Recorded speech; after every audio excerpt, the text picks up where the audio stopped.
ये खबर संस्कारम यूनिवर्सिटी द्वारा प्रस्तुत की गई है।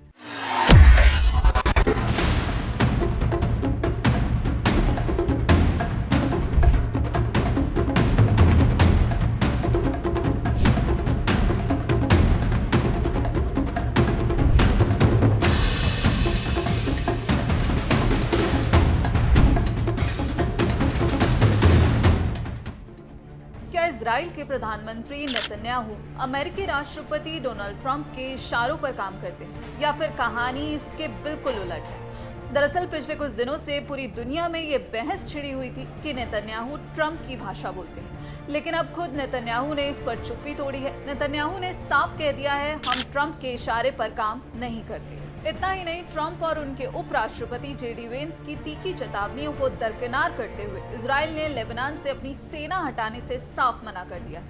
आज की वीडियो में हम बात करेंगे कि आखिर ट्रंप और नेतन्याहू के बीच ये जुबानी जंग क्यों शुरू हुई। ट्रंप ने इजराइल को क्या नसीहत दी थी और नेतन्याहू ने अपने भाई की शहादत को याद करते हुए क्या कसम खाई है। दरअसल यरूशलेम में आयोजित इंटरनेशनल पॉलिसी समिट में बेंजामिन नेतन्याहू ने ट्रंप के साथ अपने रिश्तों पर उठ रहे तमाम सवालों पर जवाब दिया। उन्होंने बहुत ही कड़े शब्दों में कहा, अमेरिका में लोग कहते हैं कि राष्ट्रपति ट्रंप वही करते हैं जो मैं उनसे कहता हूँ, वहीं इजराइल में कुछ लोग सोचते हैं कि मैं वही करता हूँ जो ट्रंप चाहते हैं, लेकिन ये दोनों ही बातें पूरी तरह गलत हैं। हम किसी के इशारे पर काम नहीं करते, हम एक आजाद और गौरवशाली देश के नेता हैं। नेतन्याहू ने साफ किया कि इजराइल की सुरक्षा उनकी सबसे पहली प्राथमिकता है। हालांकि उन्होंने ये भी माना कि अमेरिका और इजराइल के हित अक्सर एक जैसे होते हैं, लेकिन जब राय अलग होती है तो इजराइल अपने फैसले खुद लेता है। यानी नेतन्याहू ने साफ कर दिया कि ट्रंप की धौंस नहीं चलेगी। अब सवाल उठता है कि नेतन्याहू को अचानक ऐसा बयान क्यों देना पड़ा। तो इसकी वजह है डोनाल्ड ट्रंप और उनके उपराष्ट्रपति जेडी वेंस का वो बयान जिसने इजराइल को मिर्ची लगा दी थी। हाल ही में G7 समिट के दौरान ट्रंप ने लेबनान में इजराइल के हमलों की खुलकर आलोचना की थी।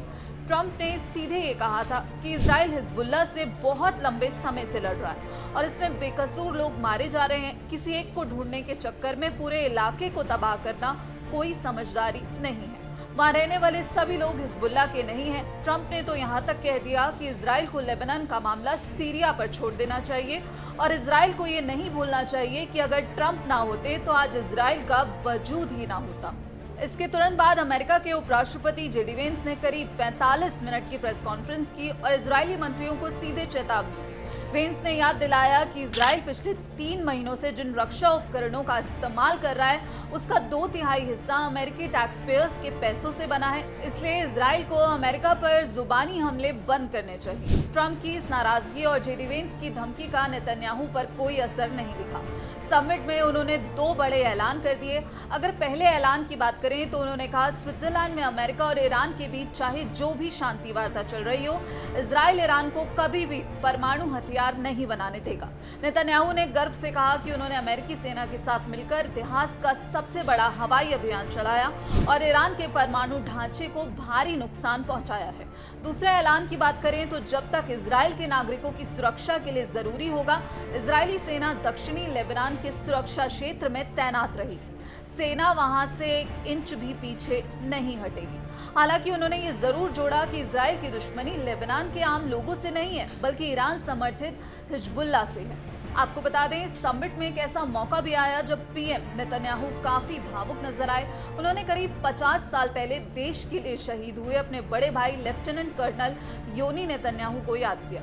ये कहानी भी बेहद दिलचस्प है। 27 जून 1976 को आतंकियों ने एयर फ्रांस के एक विमान को हाईजैक कर लिया था, जिसमें कई इजरायली नागरिक सवार थे। विमान को युगांडा के एंटेबे हवाई अड्डे पर ले जाया गया, जहां के तानाशाह ईदी अमीन आतंकियों के साथ थे। इजराइल से 4000 किलोमीटर दूर जाकर अपने नागरिकों को बचाना नामुमकिन जैसा था, लेकिन इजराइल ने इतिहास का सबसे दुस्साहसी मिशन प्लान किया। इस फील्ड ऑपरेशन के इंचार्ज थे बेंजामिन नेतन्याहू के भाई योनी नेतन्याहू।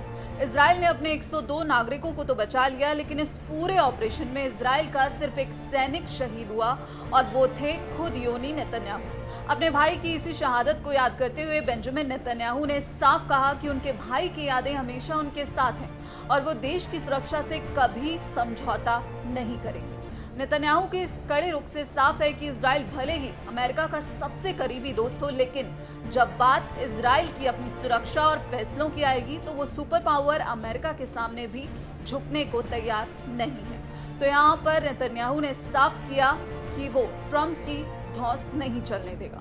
ट्रंप प्रशासन के आक्रामक रुख पर नेतन्याहू की प्रतिक्रिया पर आपकी क्या राय है? कमेंट बॉक्स में जरूर बताइएगा। बाकी देश और दुनिया की तमाम खबरों के लिए आप देखते रहिए दैनिक जागरण। नमस्कार।